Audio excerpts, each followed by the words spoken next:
Anyari kay Stephen Holt, hindi na maramdaman sa Barangay Ginebra. First time tong ginawa ni Coach Tim Cone, nagreklamo sa officiating ng mga referee. Kilala itong si Coach Tim Cone na nagrereklamo habang ongoing ang laro. Pero kapag tapos na ang game, ay wala na yan kay Coach Tim. Kumbaga, habang ongoing ang laro, doon lang siya nagrereklamo at kapag tapos na ay wala na. Pero sa nakalipas na Game 2 ay for the first time ay nagreklamo nga itong si Coach Tim Cone sa officiating after that game. Dahil ayon sa kanyang naging latest interview ay usually hindi nga daw siya nagrereklamo sa mga referee after ng laro. Pero napakapangit nga raw ng tawagan sa nakalipas na Game 2 at kailangan nga raw palitan yung mga referee sa nakalipas na Game 2 dahil hindi nga daw sila nakakuha ng break sa mga referee at napakapangit daw talaga ng tawagan. At binigyang example pa ni Coach Tim ay 4 free throws lang yung ibinigay kay Justin Brownlee. Kahit sobrang aggressive nito to the basket, bugbog na nga yung katawan ni Justin Brownlee, pero wala pa rin itong nakukuhang foul. At yan nga yung isa sa dahilan kung bakit nawalan ng gana ang Barangay Ginebra at tuluyan silang nalayuan ng TNT. Binanggit rin ni Coach Tim Cone yung disparity pagdating sa foul ng dalawang koponan.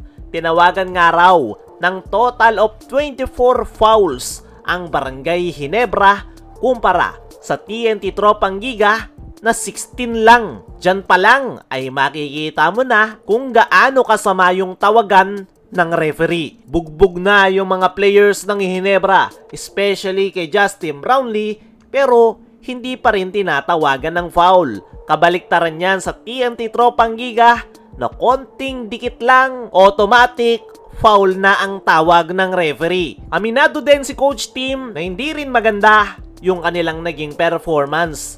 Dahil sa first quarter, meron lang silang 3 assists at 0 assist naman sila sa second quarter. At ayon sa PBA Chief Statistician, ang 3 assists ng Ginebra na yan sa first half, ang pinaka-worst total assist sa first half under Coach Tim Cone sa loob ng 26 years na pagkukoach nito sa PBA. Para sa akin mga chong, naniniwala ako sa nirereklamo na yan ni Coach Tim Cone. Dahil unang-una, hindi magrereklamo ng ganyan si Coach Tim nang wala lang. First time nga yang nangyari, ngayon ko lang nakita si Coach Tim na nagreklamo sa tawagan ng referee after ng laro. Gaya nga ng sabi natin, usually nagrereklamo lang si Coach Tim habang ongoing ang laro. Pero pag tapos na, ay okay na si Coach Tim. Kaya naman, meron talagang mali sa tawagan ng mga referee sa nakalipas na Game 2. Kaya napareklamo na si Coach Tim Cone sa mga PBA officials after ng laro. Para sa akin mga chong, kailangang mag-adjust ng Barangay Ginebra sa darating na Game 3. Lalong-lalo na netong si Coach Tim Cone. Kailangan ay huwag silang magpadala sa mga maling tawag at mga miss call ng mga referee. Dahil yan nga, yung kanilang naging problema sa nakalipas na Game 2, kaya walang gana yung kanilang performance. Pero sana ay maging okay yung tawagan sa susunod na laro ngayong PBA Finals para naman makakita tayo ng magandang bakbakan ng TNT at Barangay Ginebra. Samantala, anyari kay Stephen Holt, hindi na maramdaman sa Barangay Ginebra. Ito nga si Stephen Holt mga chong, ang missing in action, hindi lang ngayong PBA Finals, kundi buong PBA Playoffs. Isa nga si Stephen Holt sa starters ng Barangay Ginebra, pero wala nga itong may contribute sa kanyang koponan. At ang pinaka-worst ay ang kakatapos lang na Game 2 Finals kung saan sa 22 minutes playing time nito ay 1 point lang yung kanyang naiambag. Hindi nga katanggap-tanggap yung performance na yan ni Stephen Holt dahil kasama siya sa starters ng Ginebra. Kaya naman, ano nga ba yung nangyayari kay Stephen Holt?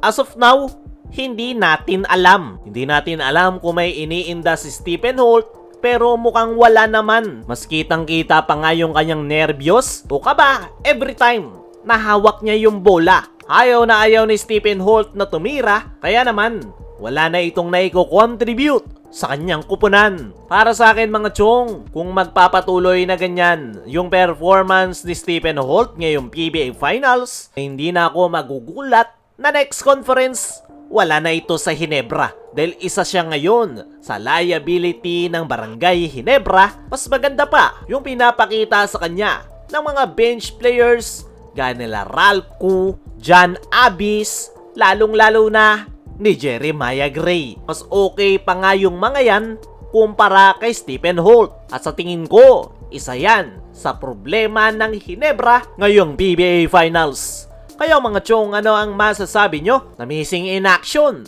si Stephen Holt ngayong Finals? Ano rin yung masasabi nyo sa reklamo ni Coach Tim sa mga referee? I-comment mo lang dyan sa iyo baba.